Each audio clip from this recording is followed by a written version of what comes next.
move my questions up so I can see them. All right. Sorry. What did it Take your just do? time. Yeah, I'll be editing this part out, so that's all right. All right. So, Candace, thank you so much for being on the show. Thanks for having me, Jess. I'm very excited. I love your content. Oh, thanks. I know this is a little bit of your personal story and you've got a book. And so I kind of want to be talking about both of those things.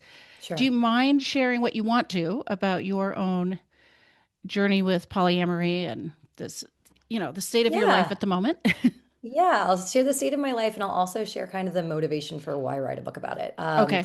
The state of my life is that I am a mom and a wife, and I am also a bisexual, polyamorous, queer woman.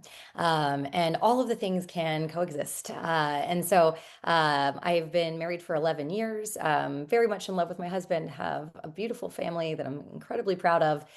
And I am polyamorous and have been for the last 15 years. Now, the reason that that's relevant to today's conversation is just about 2 or 3 years ago, my husband and I were attempting to adopt 3 children who were coming out of a traumatic situation for which we were somehow involved, Okay. and a judge ruled against us because we're polyamorous. Wow. And that day, I made a decision that I would be an advocate for non-traditional family structures to Yeah. Yeah. normalize a conversation such that these systemic issues of judgment without knowledge could shift. And so that's why I'm here talking to you today. Yeah. And relationship structure is not a protected class, right? For against Not yet. discrimination or something. Mm-mm. So there must be stories. I mean, I haven't talked to people personally that losing their jobs or other kinds Yeah, of discrimination on this. Can I ask how the judge absolutely. even knew this? Is this something you were just open about or how? I mean, Well, it's a longer story, but okay. the traumatic situation that we were a part of, it was a husband-wife domestic violence situation, and we knew the husband and wife. The Yeah. husband was in the court and was using polyamory against us Ah, because in this custody gotcha. situation. So yeah, so it was something that there was knowledge of, and Yeah. then that was used in the courtroom. Yeah. Okay. Yeah, yeah, Um, and I didn't realize, well, I've certainly talked to lots of people about polyamory. I mean, my own clients, but people on the podcast too, that sure. I think you're saying 15 to 20% of Americans right now are De yeah, depending self-defined on the that way. source. Depending on the source, yeah. So there are a number of different sources, but many sources and most sources now would claim that between 15 and 20% of American adults would claim that they have or are living in some form of ethical non-monogamy. A much Wow. larger percentage are participating in unethical Yeah, non-monogamy. right. Um, Not but the fact consensual, that right? yeah, but Yeah. the fact that 15 to 20% actually claim this, it's a fast growing number. It's a bigger conversation today than it ever has been before. Yeah. And do you think this is actually a change or is this just a matter of being open about it? I mean, you know what I mean? Like, Yeah, is there just permission to talk about it and this has always existed to this extent, or do you think it's really a shift? I do think it's a shift. So I do think that non-monogamy has been around for a long time. I mean, the first book written on this was Sex at Dawn by Esther Perel, and so this has been around for a while, and it's been a conversation for a long time. However, particularly as we're looking at the younger generation, so millennials and beyond and younger, they're choosing a different lifestyle. So many of them are Hmm. choosing to have an alcohol-free lifestyle, and that's becoming a much more popular conversation. They're choosing to live more authentically, and living more authentically often means if I have feelings, I'm going to be authentic about them. And many of the feelings that we have as we had to grow up and get into relationships are around, am I going to be stuck with this person for the rest of my life? And is this all there is for me? Yeah. And so I Yeah. think that conversation has become much more open. I also think that as we see more people claiming non-binary and stepping into the spectrum of LGBTQ, that opens up the door for a larger conversation around non-monogamy as well. Yeah. So I don't know how much of your own personal story you want to share about this, but is that a large part of why you are polyamorous? Because of bisexual, queer, like you wanted more options than Yeah, I'm not sure. I'm not sure which came first. I don't know on the chicken or the egg, which Yeah. came first. I think let me back up as to where I think this came from. Okay. So I have been polyamorous my entire life for as long as I've been dating. I just didn't know what there was a name Right. for it, and I didn't know there Right. was an ethical way to live it. And so I've always had trouble kind of staying with one person. That's been something ever since I was 20 years old that Yeah. has been an issue for me. But in 2013, I moved to San Diego and I was introduced to a whole population of people in a culture that was open to open relating. And I thought, oh my God, there's actually a way to live this way and be in integrity and honest. And I was so excited about that. I think that in coming into a culture of open relating, I was able to explore more of my own boundaries, my own edges. And then I found my path into being a bisexual queer woman. So Yeah. I actually think polyamory came first for Yeah. me, and that opened the door for me to really explore where I sit on the spectrum. Yeah. Now you're using the word, I mean, I know what you mean, but ethical non-monogamy. And Mhm. I wonder how do you define that? What's unethical versus ethical? Because I do Yeah. think I've had a lot of clients who think about, well, we should just open our relationship because I cheated or so I don't cheat. And like, where do you, I don't know, how do you talk about where these lines are and where that might get Yeah. messy?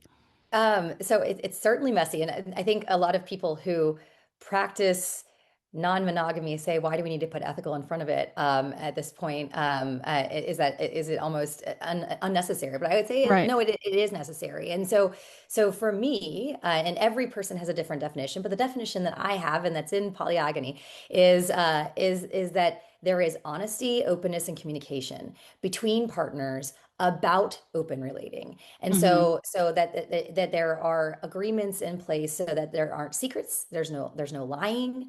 And I think that's the biggest difference between ethical and unethical non-monogamy. You can go out and Yeah. cheat, keep it a secret, lie to your partner about it. Right. That's not ethical non-monogamy. That is not being an open, honest, authentic, open relating relationship. Yeah. So the book is Polyagony. I love that title. Right? This is about the mistakes that people make, right? So I'm Hmm. curious Hmm. to talk about those, but I am wondering is one of the first ones just going directly from cheating into, well, let's just open the relationship. Like is that one of the Yeah. traps or the problems? Yeah, it's the very first one. And Okay. and there are like categories of mistakes that Okay. people make when opening up relationships. And I started off single in open relating and then ended up getting married. But I've interviewed 100 people, continue to interview more. And as I've interviewed, I've seen some very clear themes. And the first Okay. theme is why. So what is your why? And the why is just riddled with potential mistakes. And so Okay. the first is my why is because I cheated and like this is my way of like not cheating. Okay. That there are some underlying relationship issues which as a therapist Yeah. that get to be addressed before you could ever hope to be successful in open relating if that's your why. Another why is my partner's asking for it.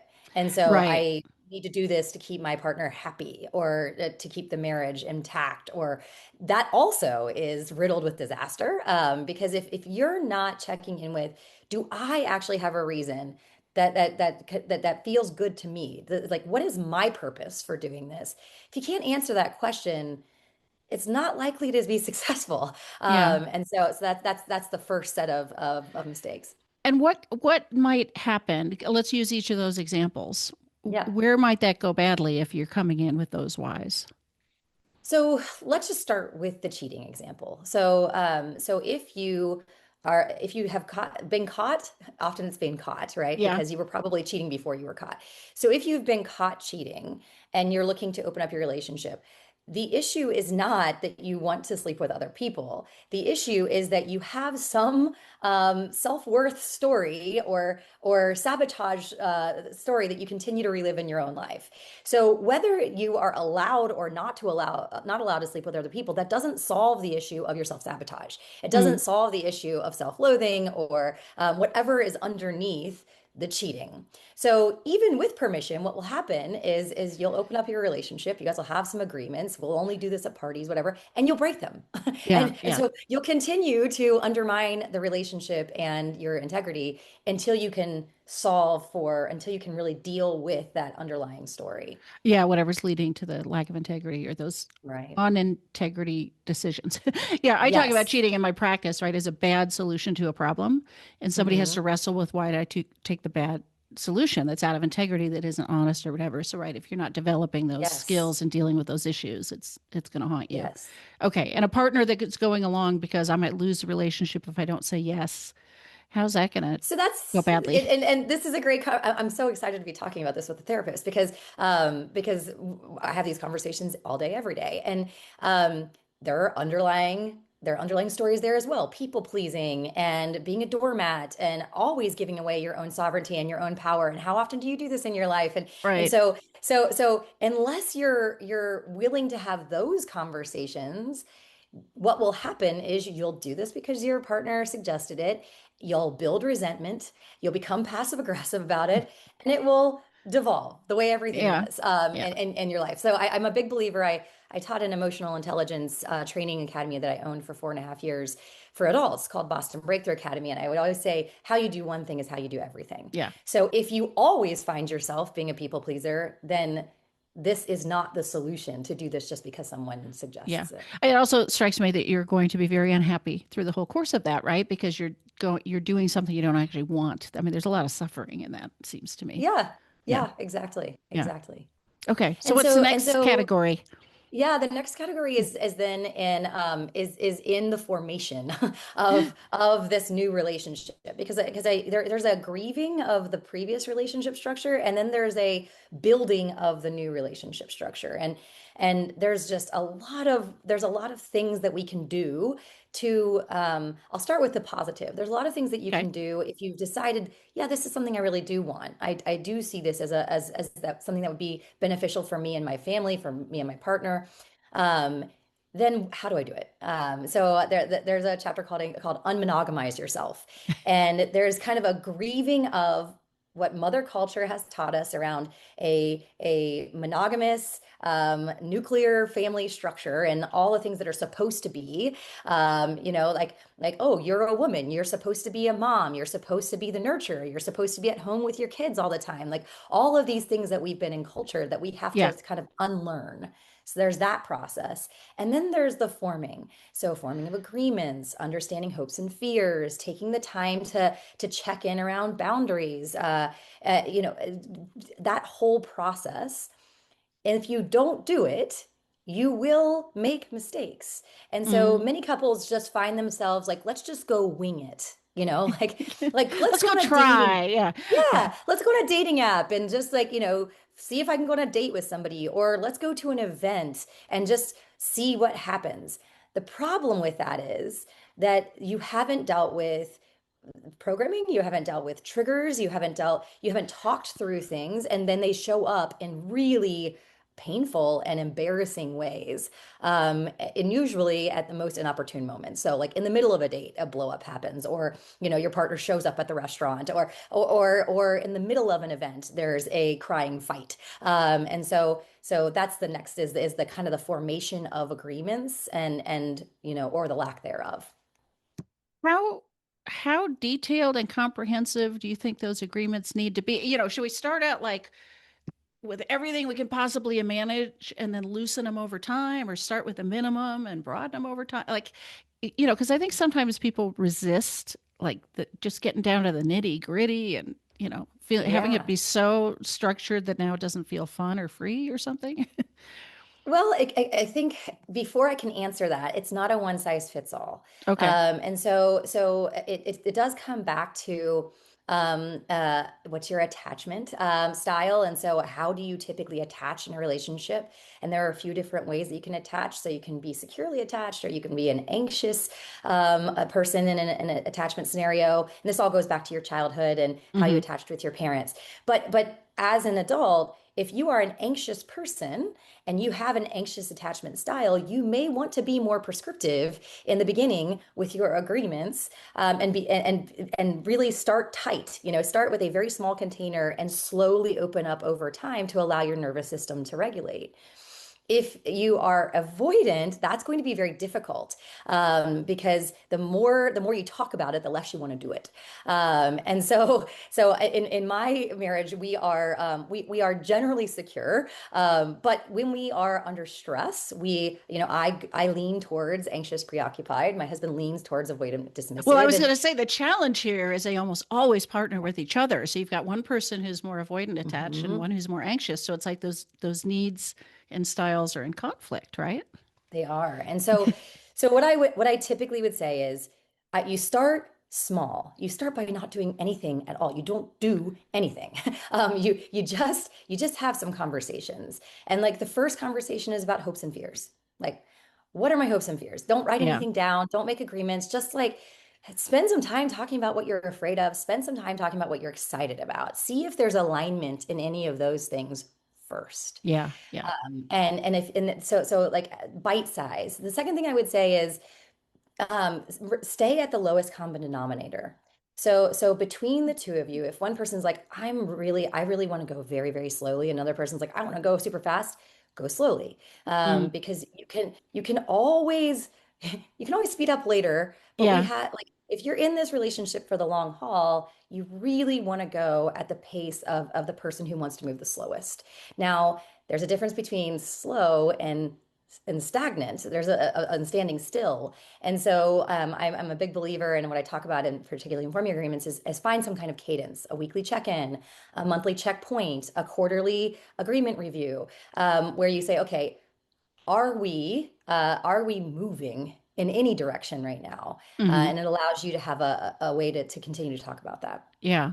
And I'm thinking about just some of the conversations I've had with clients where one person keeps it stagnant, like is Hmm. having so much struggle, and can we rein it back and can we pause for a while? I mean, I guess to me that's a sign that they're not fully in this yet. Something's, I mean, it's got to make sense, right? Something's blocking them. They're not choosing it. They're somehow struggling to actually want this. And that happens in 9 out of 10 relationships. So Ah, as I interviewed 100 people, 90 of them were not like on the same pace or even often the same page as their partner. We, yeah. we all are individuals. We have our own unique dynamics. We are sovereign beings, and as a result, we want different things.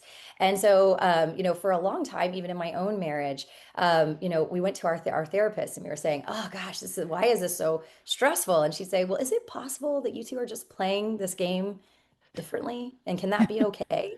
And we came to an agreement. We're like, "Yeah, actually, it can." And we now have very different paths. We've individuated pretty strongly at this point. We know that we love each other, and it's okay. We can have kind of different paces, but that takes a lot of time. It's taken us 11 years. Yeah. And I suppose it comes down to a choice. Do I want this person in this relationship Hmm. more than I want the pace I want to go at, or the exploration or something, right? Exactly. Yeah. Which is a And, and choice and people always have. one of the things that we say every day is do I choose in? And every day is a choice. Yeah. And if you're continuing to choose in, then you'll find a way. You'll find a way to make it work. Yeah. Okay. Is there another Mhm. category of mistakes? Yeah, so there are so many, but the Okay, next good. the next is around consent. And so first it's consent within the couple, and then it's consent outside of the couple. And so Okay. consent within the couple, it's around that like whole agreement formation, but it's also like, am I actually agreeing to this? Like, do I actually? So for instance, if one person's like, well, we can only kiss someone. We can't do anything else. All we can do is kiss them. Well, if the other partner didn't actually feel aligned to that, they're likely to break that agreement, Yeah. Yeah. because they felt that they were forced into the agreement, and so there's a power dynamic issue, and then they often will break it. And so there's a whole chapter on the breaking of agreements, and Yeah. one, why did you agree to it in the first place? If Yeah. you probably knew you were going to break it.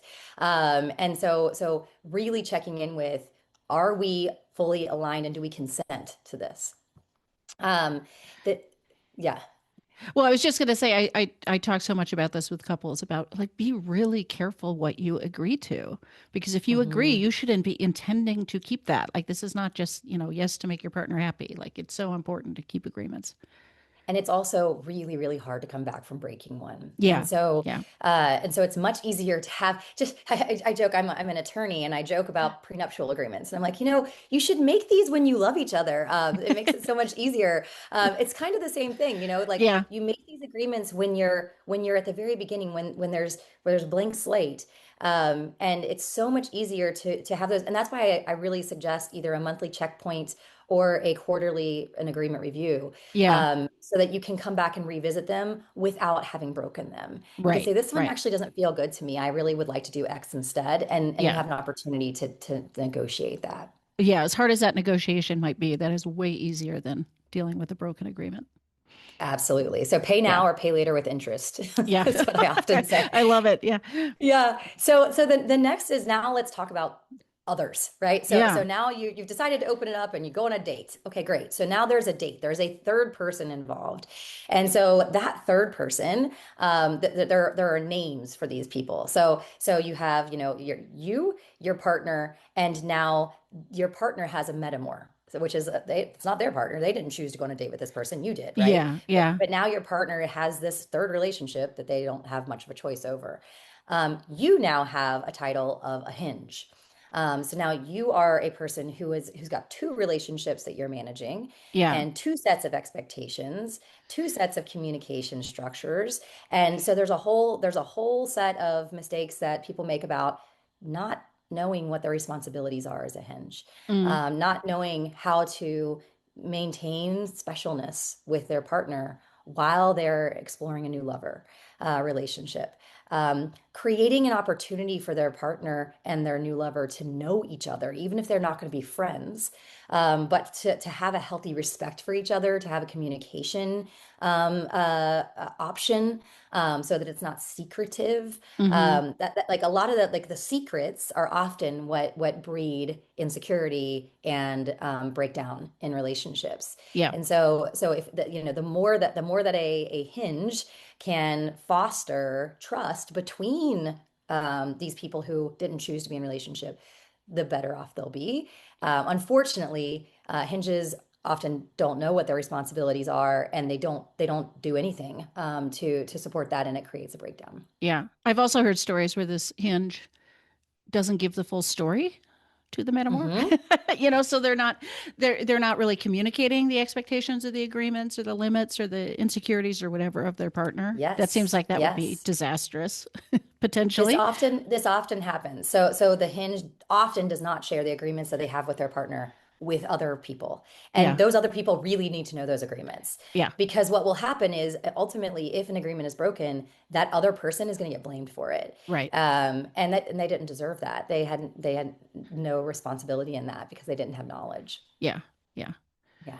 Yeah. I have heard that story. So, yeah. I've lived it, Yeah. and it's one that's really common, and Yeah. that actually leads into kind of the next set of bloopers, if you will. And this one's more serious, and this is Okay. around polyparenting, Uh polyparenting.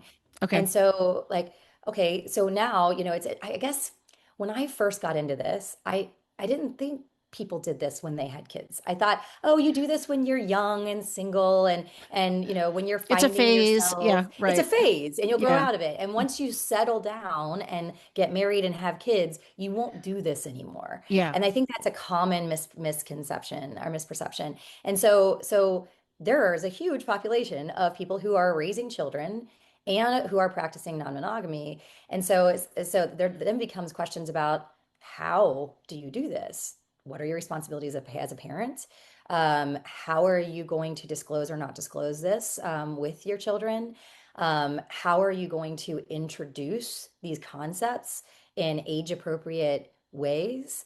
And how are you going to honor your children's boundaries Hmm. as they're growing up, on how they want to to be involved or not Yeah. in this whole situation. That does seem really hairy. And how are you going to introduce the people at what point? Like even if people divorce and they've got a new partner, that's a question. Like, when do we bring these people into our children's lives or something? What do you think some of the Yeah. biggest misses are there? I think one is thinking that keeping it a secret is long term is going to work. Ah, And so many of the parents who I interviewed for the book for Polyagony had said, when I asked them, like, have you come out to your kids, and if so, what happened? Many of them were like, oh, I tried to keep it in secret until they found out on their own. That mm, happened more often than not, right? Like they saw a text message or a photo, or they saw me out at a restaurant or something, and they found out a way that I wouldn't have wanted. And ah, so I do think, like, I guess secrets just don't make friends. And so like I'm a big believer that the more transparency, the better. Now there's age appropriate transparency. And so how do you talk about this? Like I have a 6.5-year-old son. And the way that I have socialized this with my own child over the years is we start off just by reading books about the Pride Parade and talking about the LGBTQ and which one of these is mommy and which one are other people that we know, and how yeah, to, like, and mommy, what does trans mean? And like we would have those conversations with age appropriate children's books, not talking about anything I'm doing, just talking right, about, right. yeah, how we identify as people. And then creating really, like, environments for your kids to know these people without there being any labels on them, right? So Yeah, so yeah, so so one of the things I talk about is just, can you create social environments where your kids can meet other people's kids, where there can be, barbecues or other things where it's just like, these are friends, and then potentially these are special friends over time, or this person is like mommy's special friend. And like, so as your child gets older, there are specific language considerations that can be helpful. yeah. That makes sense. Do you want to talk Mhm. about one more category? I don't want to give away the whole book because I want people to go out and get it? Oh, there's so much more in the book. So Okay. it's like, for instance, on the how to talk about it with your kids, there's actually like suggestions for age appropriate language. But Yeah. um, there's a whole category on group stuff, right? Okay. So there's polyamory, where you just date another person and you just are, like, I have two partners. But there's also, like, I want to go to an event, and Yeah. I want to be in an environment where there are a lot of people and where there's an option to date more than one person. There are polycules, and so that's becoming a much more common term now, where there are multiple people in some kind of a webbed relationship. And man, there are opportunities for mistakes in I was that. going to say, if, Uh, if it gets complicated with a hinge, two people, think how much that exponentially gets more complicated, right? Yeah, there's differing levels of casual versus depth that you want to have in each of these. There's different attachment styles, honestly, in each of these. There's different levels of security. There's different expectations, and so there are quite a few considerations. Just from going to a party. Where other poly people will be, and how do you interact, and how do you set yourself up for success, that you don't end up a fight with your partner at the end. Yeah. Two, how can I be in a relationship and actually end a relationship with one of my lovers without screwing up the whole polycule? Like Oh, yeah. there's a whole layer there, right? Like several layers of as you add more complexity to your relationships, you add more opportunities to make mistakes, Yeah. and it requires more processing, communication, and Yeah. and transparency. That makes sense. Yeah. All Yeah. right. So talk I mean, we've mentioned the title Polyagony, but do you want to say a little bit about what you've got available, where they'd find that book, where you want to lead Absolutely. listeners? Yeah. Yeah. So you can learn more at polyagony.com. You can order your coffee there. Also, as there are additional resources, this book has 100 different vignettes. So stories of actual people who have been in these actual situations, with 100 exercises on, like, if this is a blooper that you find yourself entering, here's where you can go for that. And so polyagony.com will also have all of those exercises available over time as well. Wonderful. Thank you so much. Of course. Thank you for having me.